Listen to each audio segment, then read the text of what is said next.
예수님의 부활, 성도에게 주시는 위로라는 제목으로 말씀을 나누겠습니다. 사랑하는 성도 여러분, 우리 인간은 유한한 존재입니다. 아무리 강하고 부유하며 지혜로운 사람이라 할지라도 결국에는 흙으로 돌아가는 것이 우리의 숙명입니다.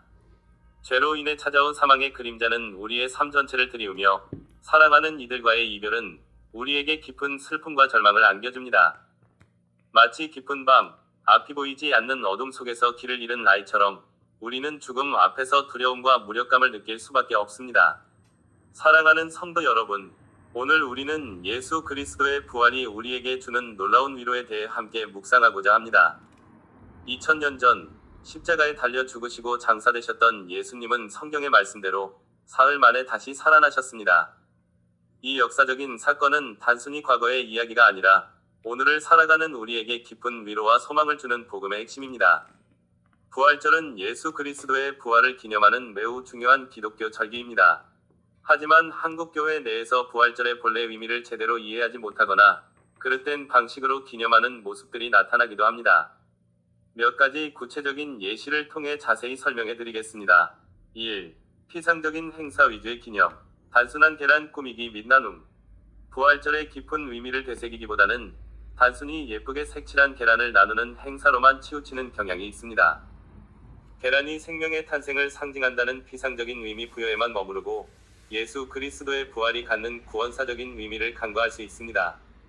일회성 이벤트 중심의 예배, 부활절 칸타타, 특별 공연 등 화려한 볼거리를 제공하는 예배에 집중하여 정작 부활의 메시지에 대한 깊은 묵상과 영적인 감동을 놓칠 수 있습니다. 예배 후에는 모든 것이 일상으로 돌아가 부활의 의미가 삶으로 이어지지 못하는 경우도 있습니다. 세속적인 문화와의 혼합. 일부 교회에서는 부활절 토끼와 같은 서구의 세속적인 상징을 여과 없이 받아들여 사용함으로써 부활절의 신성한 의미를 희석시키기도 합니다. 이러한 요소들이 부활의 핵심 메시지보다 더 부각될 경우 본질이 흐려질 수 있습니다. 2. 부활의 의미에 대한 오해. 개인적인 복에만 초점. 예수 부활의 의미를 죄 사함과 개인적인 구원에만 국한시켜 이해하고 그 결과로 나타나는 공동체의 변화와 사회적인 책임에 대한 인식이 부족할 수 있습니다. 부활은 개인의 변화뿐만 아니라 하나님 나라의 확장과 새로운 창조를 의미하기도 합니다. 고난 없는 영광 강조. 십자가의 고난과 죽음이라는 과정을 간과하고 부활의 영광만을 강조하는 경향이 있습니다. 이는 예수 그리스도의 구원 사역 전체를 균형 있게 이해하지 못하고 고난을 통해 부활에 이르는 성경의 가르침을 소홀히 하는 것일 수 있습니다. 미래의 소망에만 치우침.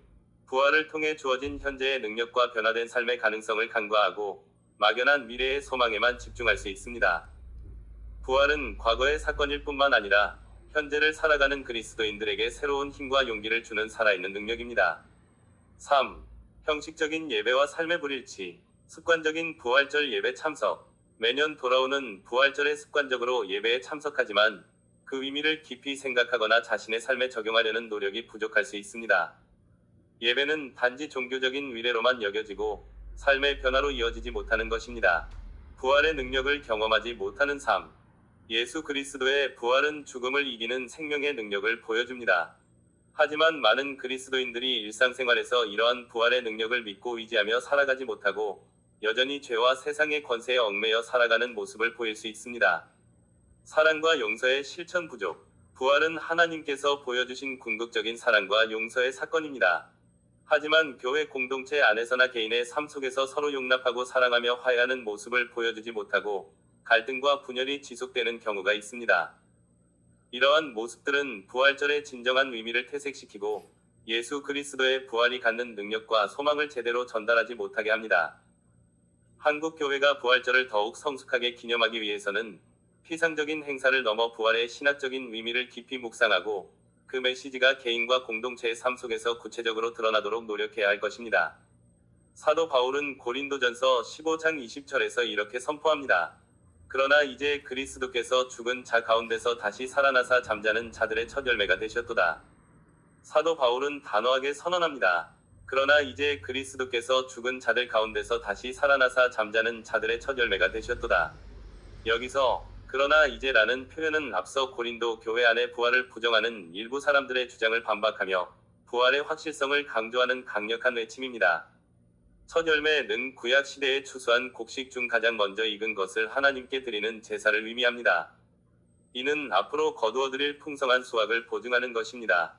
이처럼 예수 그리스도의 부활은 단순한 한 개인의 부활 사건이 아니라 장차 모든 믿는 자들이 누릴 영광스러운 부활의 확실한 보증, 즉 첫 열매가 되셨다는 것입니다. 잠자는 자들은 죽은 성도들을 비유적으로 표현한 것입니다. 죽음은 끝이 아니라 잠시 잠드는 것과 같으며 그리스도의 부활로 말미암아 그들은 다시 깨어나 영원한 생명을 누릴 것입니다.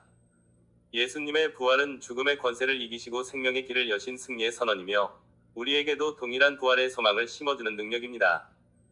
이 말씀은 예수님의 부활이 개인적인 사건을 넘어 죽음을 맞이한 모든 성도들의 부활을 보증하는 첫 열매가 되셨음을 선언합니다.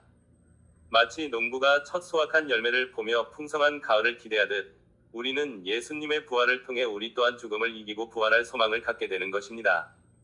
이어서 21절과 22절은 더욱 분명하게 이 위로의 근거를 제시합니다.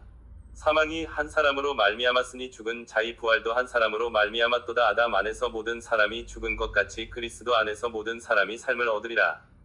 21절 사망과 부활의 대조. 사망이 한 사람으로 말미암았으니 죽은 자들의 부활도 한 사람으로 말미암는도다. 바울은 인류에게 죽음이 찾아온 근본적인 원인을 아담의 불순종으로 설명합니다. 죄로 말미암아 사망이 세상에 들어왔고 모든 인간은 그 영향 아래 놓이게 되었습니다. 그러나 감사하게도 하나님께서는 죄와 사망의 권세를 깨뜨리시고 새로운 생명의 길을 열어주셨습니다. 바로 예수 그리스도를 통해서입니다. 아담으로 말미암아 모든 사람이 죽음에 이르렀듯이 예수 그리스도로 말미암아 모든 믿는 자들은 부활하여 영원한 생명을 얻게 될 것입니다. 이는 하나님의 놀라운 구원 계획이며 우리에게 주어진 가장 큰 은혜입니다. 22절 그리스도 안에서의 생명. 아담 안에서 모든 사람이 죽은 것 같이 그리스도 안에서 모든 사람이 삶을 얻으리라. 이 구절은 구원사의 핵심 진리를 간결하게 보여줍니다. 아담과의 연합으로 말미암아 우리는 죄의 본성을 물려받고 죽음에 이를 수밖에 없었습니다. 그러나 예수 그리스도와의 연합을 통해 우리는 죄 사함을 받고 영원한 생명을 얻게 됩니다. 그리스도 안에서 라는 표현은 단순히 예수님을 믿는다는 피상적인 의미를 넘어섭니다. 이는 우리가 그리스도와 하나 되어 그의 죽음과 부활에 연합하고 그의 생명을 공유하며 살아가는 것을 의미합니다. 그리스도 안에 거할 때 우리는 더 이상 사망의 권세 아래 있지 않고 영원한 생명의 소망 가운데 살아갈 수 있습니다. 아담의 불순종으로 말미암아 인류에게 죽음이 찾아왔듯이 예수 그리스도의 순종과 부활을 통해 우리는 죽음에서 벗어나 영원한 생명을 얻게 되었습니다. 아담 안에서 모든 사람이 필연적으로 죽음을 맞이하지만 그리스도 안에서 우리는 부활하여 영원한 삶을 누리게 될 것입니다. 예수 그리스도의 부활은 과거의 사건이 아니라 현재를 살아가는 우리에게 영원한 미래를 보장하는 확실한 약속입니다. 우리는 종종 세상의 어려움과 고난 속에서 낙심하고 절망할 때가 있습니다. 눈에 보이는 현실은 여전히 고통과 슬픔, 죽음으로 가득 차 있는 것처럼 느껴질 수 있습니다. 그러나 우리는 기억해야 합니다. 우리의 첫 열매 되신 예수 그리스도께서 이미 죽음을 이기시고 부활하셨다는 사실을 말입니다. 마치 첫 열매가 풍성한 수확을 예고하듯 예수님의 부활은 우리에게도 반드시 부활의 영광에 참여하게 될 것이라는 확고한 소망을 심어줍니다. 우리가 비록 육신의 죽음을 맞이할지라도 그리스도 안에서 우리는 다시 살아나 영원한 생명을 누릴 것입니다. 이것이 바로 우리가 가진 하나님 나라의 소망입니다. 이 소망은 단순한 바람이나 막연한 기대가 아닙니다. 이는 역사적인 사실, 즉 예수 그리스도의 부활의 굳건히 뿌리내린 확실한 믿음입니다. 그러므로 우리는 이 소망을 붙잡고 어떠한 어려움 속에서도 담대하게 나아갈 수 있습니다. 우리의 삶은 더 이상 죽음으로 끝나는 것이 아닙니다. 그리스도 안에서 우리는 영원한 생명을 얻었고 장차 도래할 하나님 나라에서 영광스러운 부활에 참여할 것입니다. 이 놀라운 은혜를 기억하며 우리는 이 땅에서 하나님 나라의 백성답게 살아가야 합니다. 서로 사랑하고 섬기며 정의와 평화를 이루기 위해 힘쓰고 복음을 전파하며 하나님의 나라를 확장해 나가는 삶을 살아야 합니다. 우리의 모든 삶의 목적은 장차 우리가 누릴 영원한 하나님 나라에 두어야 합니다. 사랑하는 성도 여러분, 예수님의 부활은 우리에게 다음과 같은 놀라운 위로를 선물합니다.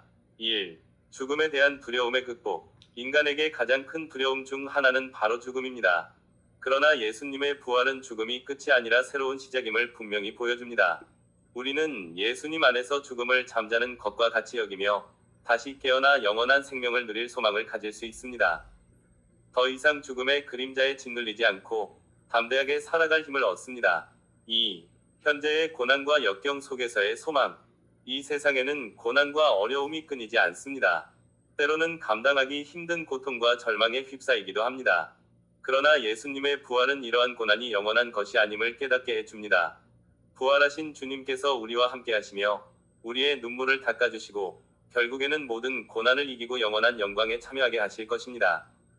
현재의 어려움 속에서도 우리는 부활의 소망을 붙잡고 인내하며 나아갈 수 있습니다. 3. 사랑하는 사람들과의 재회에 대한 확신. 믿음 안에서 먼저 세상을 떠난 사랑하는 사람들과의 이별은 큰 슬픔과 아픔을 남깁니다. 그러나 예수님의 부활은 우리에게 그들과 다시 만날 소망을 줍니다. 예수님 안에서 죽은 자들은 부활하여 영원한 나라에서 다시 만나 기쁨을 누릴 것입니다. 이 소망은 이별의 슬픔을 위로하고 천국에서 다시 만날 날을 소망하며 살아갈 힘을 줍니다. 4. 영원한 생명과 하나님 나라에 대한 확신. 예수님의 부활은 단순히 죽음에서 다시 살아나신 사건을 넘어 우리에게 영원한 생명이 있음을 확증해 줍니다. 우리는 예수 그리스도를 믿음으로 말미암아 죄 사함을 받고 하나님의 자녀가 되어 영원한 하나님 나라를 상속받을 것입니다. 이 영원한 소망은 이 땅에서의 삶을 가치 있게 만들고 하나님의 뜻대로 살아갈 동기를 부여합니다. 사랑하는 여러분, 예수님의 부활은 우리에게 어떤 의미가 있습니까? 그것은 더 이상 죽음이 우리를 영원히 붙잡아 둘 수 없다는 벅찬 소망의 선언입니다. 마치 굳게 닫힌 무덤에 문이 활짝 열린 것처럼 죽음으로 인해 겪어야 했던 모든 슬픔과 절망의 쇠사슬이 끊어지고 영원한 생명의 빛이 우리에게 비추기 시작한 것입니다. 사망이 한 사람으로 말미암았으니 죽은 자의 부활도 한 사람으로 말미암았도다. 아담 안에서 모든 사람이 죽은 것 같이 그리스도 안에서 모든 사람이 삶을 얻으리라. 우리의 조상 아담의 불순종으로 말미암아 죄가 세상에 들어오고 그 결과로 모든 인간은 죽음을 맞이하게 되었습니다. 마치 뿌리가 병든 나무에서 맺히는 열매마다 병들어 있듯이 죄의 그늘 아래 놓인 우리 역시 죽음이라는 피할 수 없는 운명을 맞이해야 했습니다. 그러나 하나님께서는 우리를 이 절망적인 운명에서 건져내시기 위해 독생자 예수 그리스도를 이 땅에 보내주셨습니다. 예수님은 우리의 모든 죄를 짊어지시고 십자가에서 고난받으시고 죽으셨지만 죽음을 이기시고 부활하심으로써 새로운 생명의 길을 여셨습니다. 마치 건강한 접붙임을 통해 병든 나무에서도 탐스러운 열매를 맺을 수 있듯이 우리가 예수 그리스도를 믿음으로 연합될 때 우리는 아담 안에서 받은 죽음의 저주에서 벗어나 그리스도 안에서 영원한 생명을 얻게 되는 것입니다. 우리를 이토록 사랑하셔서 독생자까지 아끼지 않으신 하나님의 그 크신 은혜, 그리고 죽음조차 이기신 예수 그리스도의 놀라운 능력 앞에 우리는 그저 엎드려 경배할 수밖에 없습니다. 사랑하는 성도 여러분, 예수 그리스도의 부활은 우리에게 그 어떤 위로보다 크고 확실한 위로를 줍니다. 죽음의 공포에서 벗어나게 하고 현재의 고난 속에서 소망을 갖게 하며 사랑하는 사람들과의 재회를 확신하게 하고 영원한 생명과 하나님 나라를 소망하게 합니다. 우리가 지금 겪는 고난과 슬픔, 그리고 언젠가 맞이하게 될 이별의 아픔 속에서도 우리는 절망하지 않을 수 있는 것은 바로 이 부활의 소망 때문입니다. 예수 그리스도께서 다시 사셨듯이 우리 또한 그 안에서 영원히 다시 살아날 것입니다. 사랑하는 이들과 천국에서 다시 만나 영원한 기쁨을 누릴 그날을 우리는 믿음으로 바라봅니다. 그러므로 오늘 이 자리에서 우리는 다시 한번 우리의 믿음을 굳건히 해야 합니다. 우리의 삶의 소망은 오직 부활하신 예수 그리스도께 있음을 고백하며 이 놀라운 복음을 세상에 담대히 전하는 삶을 살아가야 할 것입니다. 예수 그리스도의 부활은 우리에게 하나님 나라를 향한 확고한 소망을 줍니다. 이 소망을 굳게 붙잡고 어떠한 어려움 속에서도 믿음으로 승리하며 하나님 나라를 예비하는 복된 삶을 살아가시기를 바랍니다. 예수님의 부활이 우리 모두의 삶에 깊이 새겨지기를 바랍니다. 어떠한 어려움과 슬픔 속에서도 부활의 능력을 기억하며 담대하고 소망 넘치는 삶을 살아가시기를 주님의 이름으로 기도합니다. 아멘.